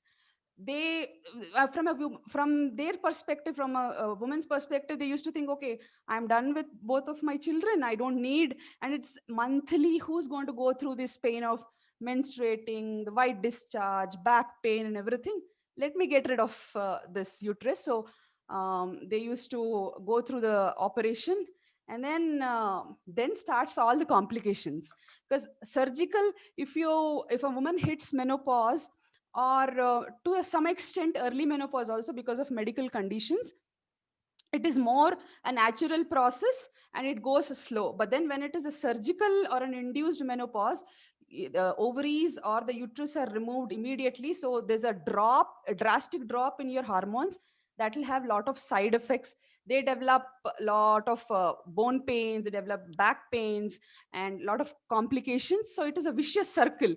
Again, they develop complications, they can't go and work, again poverty increases. So it's also all a vicious circle.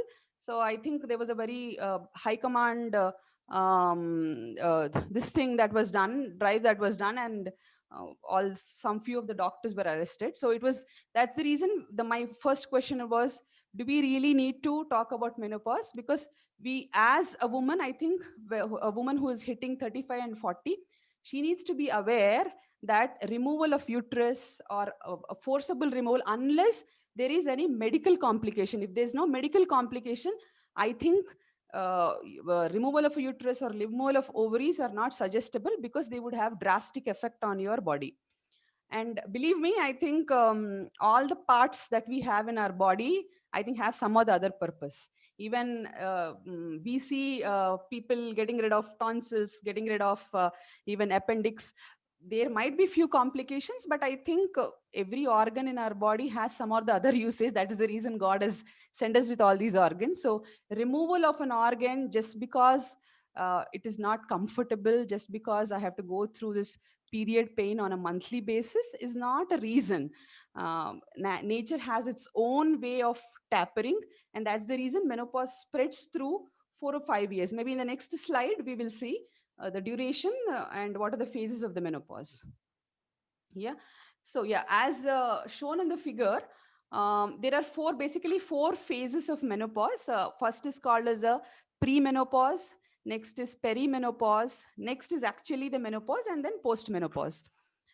Premenopause is actually the productive age of a woman. I mean, from her menarche to the last regular period that she has, that is called as a premenopause, where on a monthly basis she has, or monthly, or whatever is her frequency, maybe 45 days, it could be 20 days, 25 days, whatever is her cycle, she would have regular periods, and she would be the productive most in that. She would be able to produce children.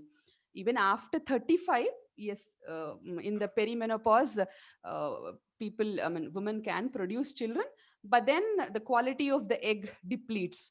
As you also see, the estrogen levels, as the menopause phase progresses from premenopause to perimenopause, menopause, you see a reduction in the estrogen levels. So yesterday in the session, Kavita was talking about two main hormones, estrogens and progesterones. Both of them are produced from the ovaries. So basically, whenever a woman is hitting menopause, then the ovaries will stop, will slowly, not stop, but slowly, gradually reduce this production of these two hormones, estrogen and progesterone. And hence lot of and estrogen and progesterones are responsible for a lot of stability in a woman's life, like bone weight or her skin texture, and all that. So once these estrogen and progesterone starts reducing, all the complications like the bones become tender, or you tend to put on weight, and other complications, which again we will see in the next slide. So basically, coming back to these stages, premenopause is that stage where it is called as the reproductive age of a woman from her first menstrual cycle, which is menarche, to the last regular period. Okay, that ranges from say 15. It is here the scale says 0, but it is 15 to the 15 or 16, whatever is her menarche age, to 35. Okay, and then the perimenopause stage, where you will start seeing that the periods are not that regular. Maybe the period frequency between one period to another period, the time period increases, or the if in your regular periods, if your period cycle is 4 days, maybe you would start bleeding only for the first 2 days, 3 days, like that. It gradually decreases. Uh, uh, the time period between two consecutive periods increases, or the number of days within your cycle, it decreases. And this stage of menopause, the perimenopause stage, it is starts about 4. Its ranges again depends on the lot of factors that we discussed in the earlier slide, from 4 to 8 years before the actual menopause age. And symptoms, again we have another slide which shows the symptoms, but because we have mentioned it here on the slide, so in the perimenopause stage, as I said, we see irregular periods, or a lot of weight gain, hot flashes or night sweats. Hot flashes is whenever you see a few of the women experience this, not everyone. Upper body of your upper part of your body, your maybe neck and then head and everything, all of a sudden you find that hotness. So that is hot flashes. And night sweats, all of a sudden when you're sleeping you start sweating, and then you get up from the sleep. That again causes sleeplessness. And loss of libido, the sexual desire, that comes down.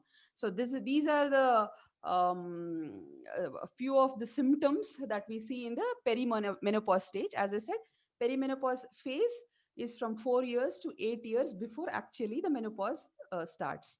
And menopause is actually when you have a period free duration for 12 months, then it is called as menopause. And you have, that is an indication that you have hit the menopause, and you will no more be going through your periods, or you will no more be in a productive cycle. So the average, again, as per the average, it is given 51 years is the menopause age. And again, with the menopause, because of reduction of the two hormones, estrogen and progesterone, there are a lot of side effects, which again we will discuss the symptoms in the next phase. And after this 1 year duration, where there is a complete stoppage of your periods, from then on is your postmenopause phase. If you see, I think the life expectancy of a woman has, I mean, even women and men, has increased because of good medical facilities, awareness, lot of other things.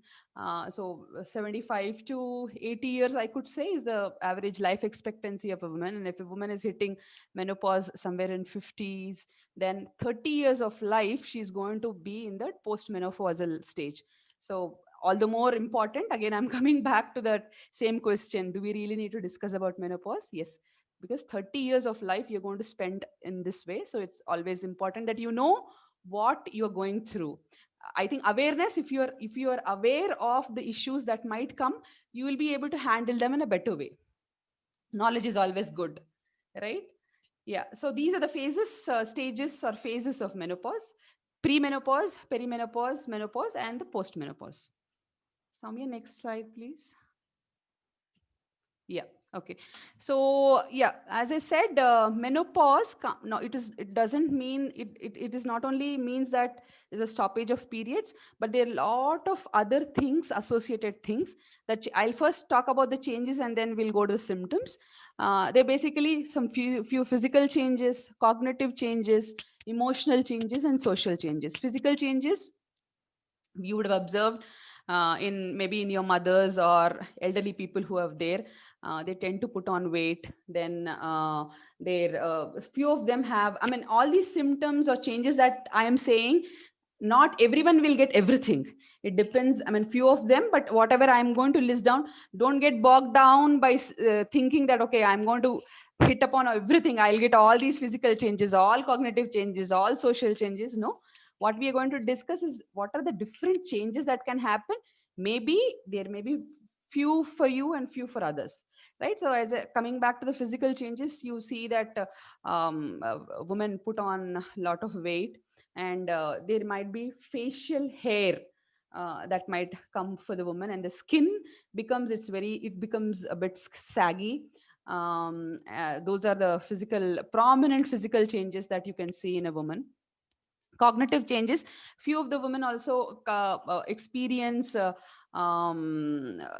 what should I say, forgetfulness, or few of the women they experience mild difficulty in concentration or difficulty in speech. These are all cognitive changes, because all these, as in Kavita in yesterday's session, she was telling, it is all that is happening in your brain, right? Your pituitary gland, which generates a hormone that stimulates your estrogen and progesterone in your ovaries. So everything is happening in your brain. So obviously it will have an effect on your cognitive. It might have an effect on your cognitive abilities as well. Then emotional change, depression, anxiety, all these are few of the emotional changes that we generally see. This I have seen it in myself and my mother also. I am 45 now, so off late, from the last 2-3 years, I see myself. There are a lot of things that I see a change in myself. The way I used to react, or sometimes without any reason I get a lot of anger, or without any reason I become very happy, or without any reason I become very sad. So these are all I mean, not normal situations which were earlier. The same situations I'm reacting in a different way. So yeah, so what I did from my side is I made also myself aware, and I also made my family aware that whatever I'm going through a phase, so please bear with me. So yeah, emotional change, and the last change is definitely a social change. Coincidentally, this is the time where there's a terminology called empty nest syndrome, because by the age a woman hits her 45 or 50 years, the children would have grown up, and then they would have gone out of the houses to settle and fend for themselves. So all these years, all these little boys and girls who were always back of the mother saying, Amma, I want this, Amma, do this for me, do that. Amma was the center of their life. All of a sudden, although I think a mother, she'll be more than happy to see independent kids, but then somewhere we feel, oh, I'm no more, my kids no more want me, I'm no more a priority to them, I'm no more the center of their life. So all these things come under the social change, right? So now let's come to the symptoms of menopause. As I said, there are a lot of symptoms, and they vary from woman to woman. It's not that everyone would get all these symptoms, but yeah, these are a few which are prominent symptoms that are seen in a menopausal woman. Vasomotor symptoms, as I said, hot flashes or night sweats. All of a sudden, you in the sleep you get up and then you see that you're sweating a lot. So that comes under the vasomotor symptoms.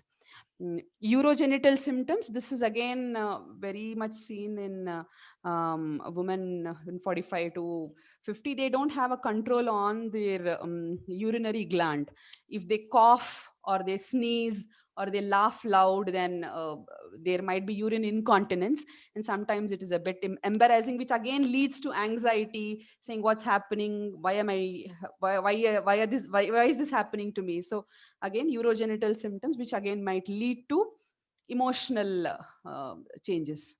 Then osteoporosis and fractures, as I said, calcium retention decreases because of the reduced estrogen and progesterone, calcium retention in the bones, and hence the bones tend to become very tender and brittle, and more prone to fracture. Cardiovascular disease, because of again reduction in estrogen and progesterone, there's a lot of cholesterol, high cholesterol that forms in the body, which might lead to cardiovascular diseases. Skin and hair symptoms, the skin becomes very stretchable and pale. It loses its shine that it used to have when she was in her before 30s and 40s. And then the hair, either, as I said, either the facial hair or the mustache or whatever it coming up at undesired places, or the normal hair falling off. It could be one of that. And sexual dysfunction basically because of dryness. The vagina also becomes very dry. So the sexual desire comes down because yeah, intercourse would definitely be very painful because the vagina becomes very dry.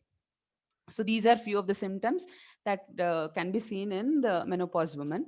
And yeah, I think we covered night sweats, hot flashes, loss of libido, sleep disorder, vaginal dryness, and irregular periods. Yes. Next slide, please, Soumya. Right. Yeah.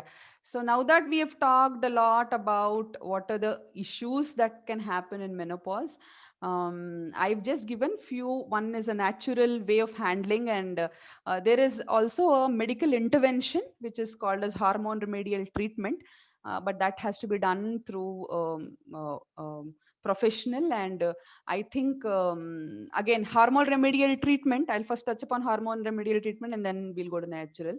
Hormone remedial treatment is where they give estrogen and progesterone because there's a reduction. They try to give it as tablets or injections, whatever it is.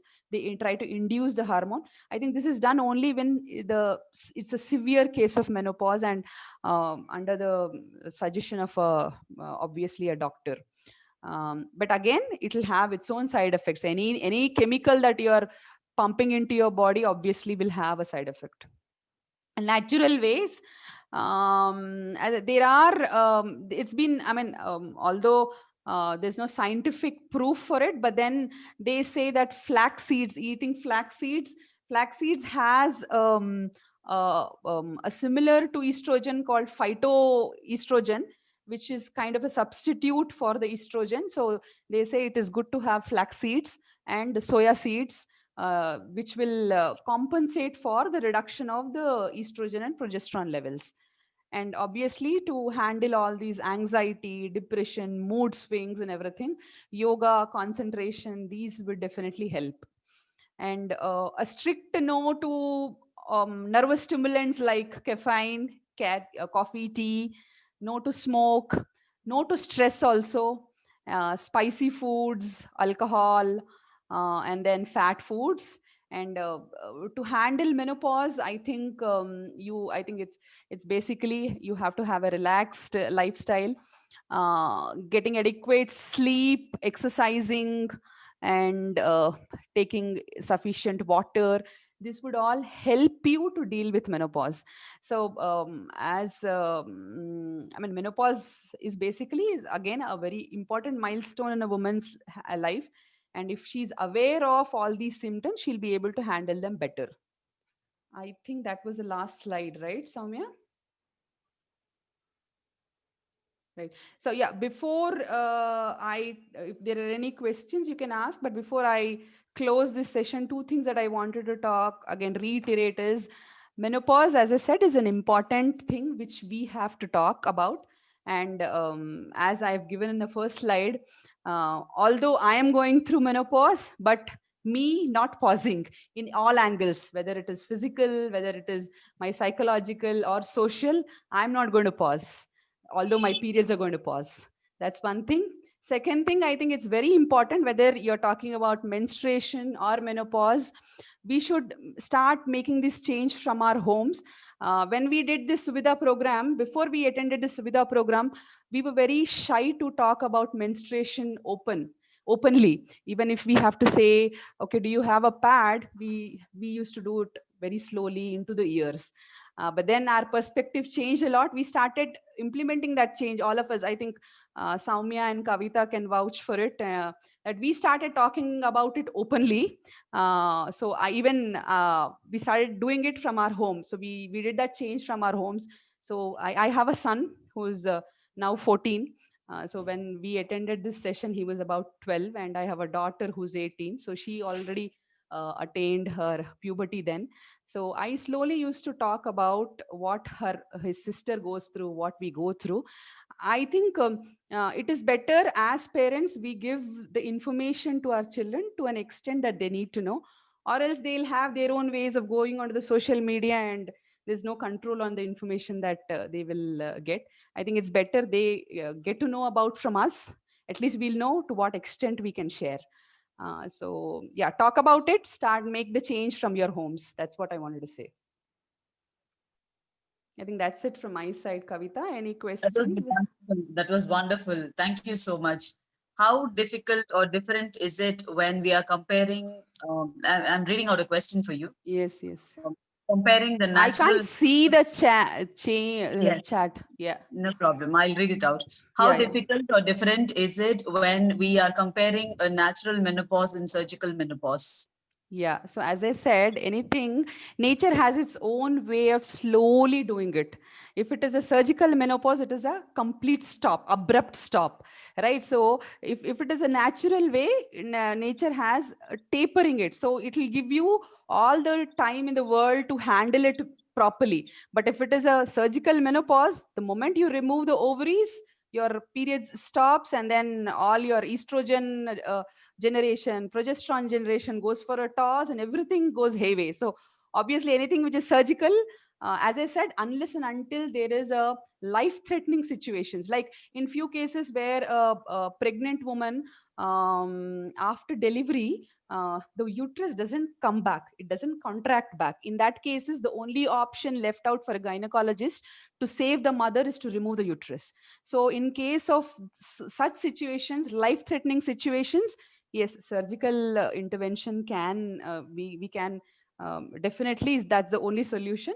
But then unless and until there's any such life threatening situation, I think nature has its own way of dealing with it. So let's go the natural ways, my answer. That's so wonderful. Thank you so much. Satya Prakash has mentioned that it is important to teach children as this would help them understand their mother's behavior. Yes, definitely. And that's what I did. As I said, I am 45. So I think I'm in my perimenopause stage. And I myself, because I have attended these sessions and I was aware. So I knew that why there are so many, the normal situation that I used to handle very well, I am now handling it in a very different way. So self-awareness, and also I think you have to get the support from your family members. So I made it clear to my son and daughter that sometimes, yes, mom will behave like this. I will try my level best to control, but then there are a few things which are out of my control. And to be very frank, sometimes I take advantage of it. I say it's not me, it is my menopause. So yes, you have to really, that's more important, that support, whether it is menarche or menopause, we definitely need support. To just add, not only women, do you guys know men also go through this? They say it is male menopause, but yeah, it is called as andropause, where their testosterone comes down. So it is mutual. We understand them, they understand us, that yes, these bodily changes happen. A boy attaining puberty, a girl attaining puberty. These are the topics that I think we have to openly discuss as parents, so that we have the support of a family. We understand a brother understands a sister, sister understands a brother, wife understands husband, husband understands wife, why they are behaving that way. So yes, very much needed. Hi, Meghna here. Yeah, Hello. Meghna. Yeah, I can hear you. Actually, I wanted to share something here. As you have Yes. rightly said, we should not shy away from anything of this sort and we should start speaking. So I thought this would be the right opportunity for me to talk about. Actually, I am a victim of this premature ovarian insufficiency or the ovarian failure. I was hit by this at the age of 17 itself. Oh, okay. Okay, so that's what. So I was actually confused about why did I get it so early, and it was sudden because I reached my puberty at the right age, at the age of 13, and I got my periods regularly by till my 10th standard or my intermediate. No, until my 17 years, I got my periods regularly, and suddenly for 6 months I did not get my periods, and so that is when I had to go for all the checks and all that stuff. I did not take the medicine. I thought it would get regularized, but still I couldn't find out because I was just a teenager, and by 17, and in those times I didn't know what was going on. So my mother had to visit the doctor. So all my gynec reports were checked, and so they have declared that my ovaries were not functioning anymore. So that's the moment when my mother actually fainted there, Oh, listening to it. So I just wanted to let everyone know, like, there's something that creates a panic situation in everyone when you're true, not aware of it. true, Meghna. So yeah, so I'm still going through it. That is when it's like I have been through all osteopenia is the stage that I'm in now. My bones have lost that energy, and they are fragile. It's like I've been put on this estrogens and progesterones, the hormone replacement therapy. So yes, as you have said, they have their own side effects too. I True. struggle. I have a lot of struggle sleeping, and no, actually, I was a dancer. I used to dance a lot. Even now, I'm unable to it. I'm 30 now, so this has even caused a hindrance in getting married or meeting someone whom I can spend my life with. This still there because people don't understand what is it about. You can't even explain True, true. because there are a lot of taboos around when people think that if you are unable to, I've been told that there will be 50-50 chances for giving birth to a child, as I have reached it very early, quite early, like at the age of 17. So it's still there in my family. So as you have said now that it should start from your house, that's the reason why I've started as a volunteer in menstrual hygiene as well, because I got a chance to listen to all these lectures, and I got a chance to spread the awareness as well. So thank you very much for enlightening Yeah, I us mean, with we should thank the. you, Meghna, for coming forward and sharing your experience. You are a brave person, what should I say? And yes, I think knowledge is power.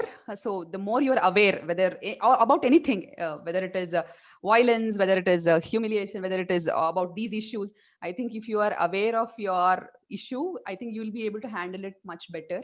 And yes, as you said, I Yes. think change has to come from the family. So let's all, whoever is in this call today, start discussing about this whenever the context. Maybe when you're going through your own cycle, you can just casually tell your son, okay, today amma is not well because I'm having my periods. Then you make a conversation. That is more important, that we should start talking about it. And initially we also faced a lot of issues. I still remember me and Kavita, when we were traveling to Bangalore on the train, we were discussing, we were almost, I think we completed about 10 or 15 sessions, and then we were openly talking about menstruation. Everyone was like giving looks, but then we were just not worried about that. So yeah, Yeah. you start talking openly. That's what is more important. Yes, I have Yeah, yeah. actually started discussing these things, and I've done my own research as well. I mean, I actually openly discuss this with all the gynecologists I have met. Very nice. Yeah. So I have my own list of points, and so I am just trying if I get an opportunity to help others. No, it's a practical experience that I'm going through, Yes, so I yes, can Megan. I really, think your whatever experience that you're sharing, it will definitely help a lot of people. And kudos to because you. it's You're, not easy. I Yeah, it's know. actually not easy. I have been through these anxiety attacks and panic disorders as well. True. Something that has hit me really hard, and no, my cognitive levels have gone down. No, whatever you have mentioned, I have experienced. But Yeah. I had to go through it to learn about it. No, Right. that's Yeah, what yeah. happened. Yeah. So, yeah, Thanks, Meghna. Thanks for sharing. yeah, thank you. Thank you for giving that information too. So I'll be able to express myself in proper I think terms now. you will be able to talk about this topic more in more detail. As you said, you have your own personal experience. So yeah, I think you will be able to Yeah, talk more. people still shy away about talking about this because even if I talk about this, no, anywhere, there are people who pull me back, not to discuss about this Mhm. in public or to Right, anyone. So right. that's the reason why I'm just pulling myself back, because it will definitely take a toll on your social life and whatever that goes on.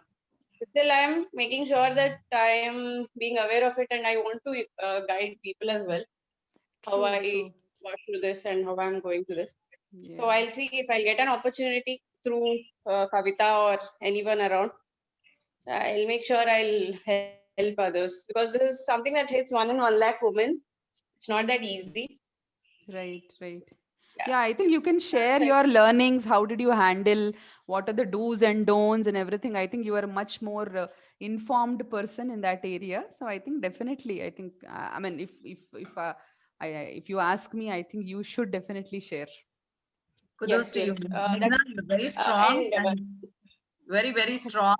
I'm getting a lot of chats here where people are praising you for the way you have handled it, your braveness. And I know we have worked together and you have been catering to this menstrual hygiene program earlier as well.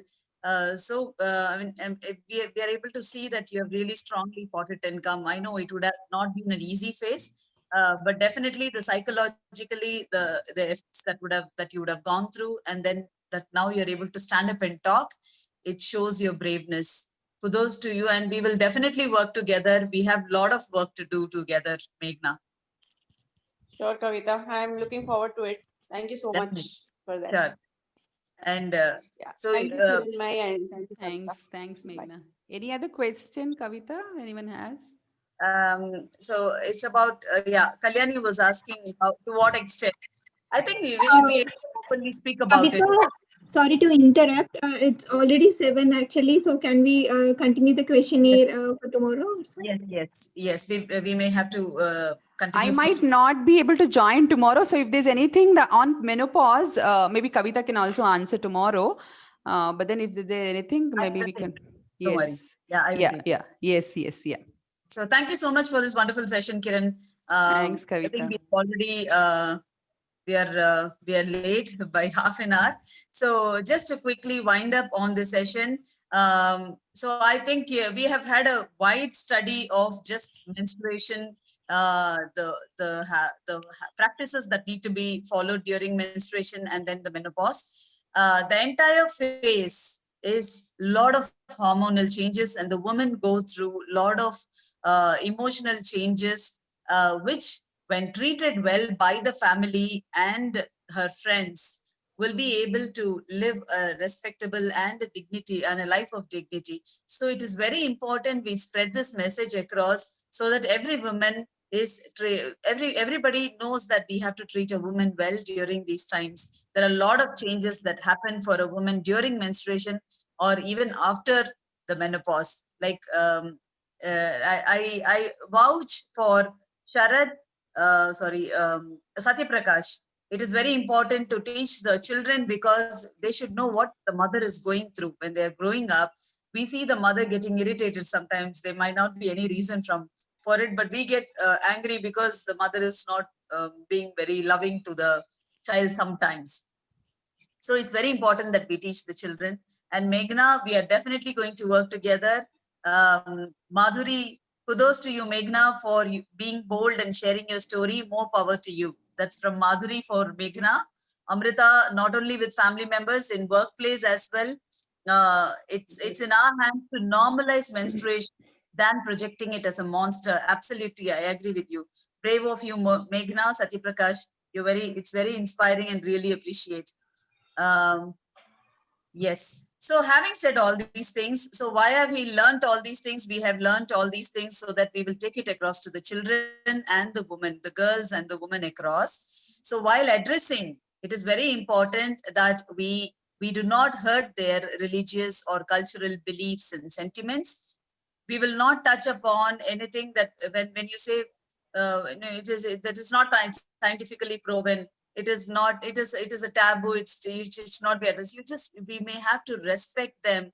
Sometimes there are situations where I have met children who says that I'm sharing my undergarments with my sister, the street children whom I've been working with. I share my periods cloth with my with my siblings. So immediately our reactions on the face is very important. What are you doing? That the face changes. That is very important. We have to respect the audience whom we are going to address to, and respect the cultural beliefs and whatever they are into, and but address the issue, bring the awareness in them, and then address whatever needs to be addressed to them without hurting the religious or the beliefs or the sentiments that they are around. And it is very important we share this idea that when a woman is going through all these things, it is not just she, it is the hormones that is making her react this way. So having said all these things, I hope all of us are ready to get on to the society and make a change. We are going to make our first step. Initially, the first step may be a little scary, but definitely we will all start together. It wouldn't be, you will start enjoying making a difference in society. Having said that, so this is a 2-day training program. We have tried to push all things together. I know the time was very short. We have brought the best of it from our side. And tomorrow we will have our well-renowned speaker, Sinu Joseph, who has done amazing research, and I've always admired her for the research work that she has done. Tomorrow she will be joining us on the call, and she's going to address many of the questions. If you have any questions, please note it down and share it with me, or you could even ask during the question and answer session. So please be on time for the session tomorrow so that we can enjoy listening to her on all the researches that she has made. I've always had this question: how was it handled in ancient India? How were women treated in the ancient India? So I have put across all the questions from you and a couple of questions from me for her to address us tomorrow. If you have any questions furthermore as well, we can discuss there. Thank you so much for joining in today. And I'm sorry for the delay in the session today. And we'll catch up tomorrow sharp at 5 o'clock. You can even invite your friends. Thank you so much. Thank you, Thank Kavita. you. Thanks, Soumya. Thank Thanks, you, everyone. Kavita, and thank you, Bye-bye. Soumya. And thank you, Meghna, for sharing your story. It was touching and very brave of you to, share it. Thank you. All four of you did a marvelous job, and look forward to tomorrow's session. I know Kavita has said a lot about Saint Joseph, so looking forward to tomorrow's session. So let's meet at 5 tomorrow. Sure. Yes. Thank you. Thanks. Bye-bye. Everybody. Bye-bye. Bye-bye.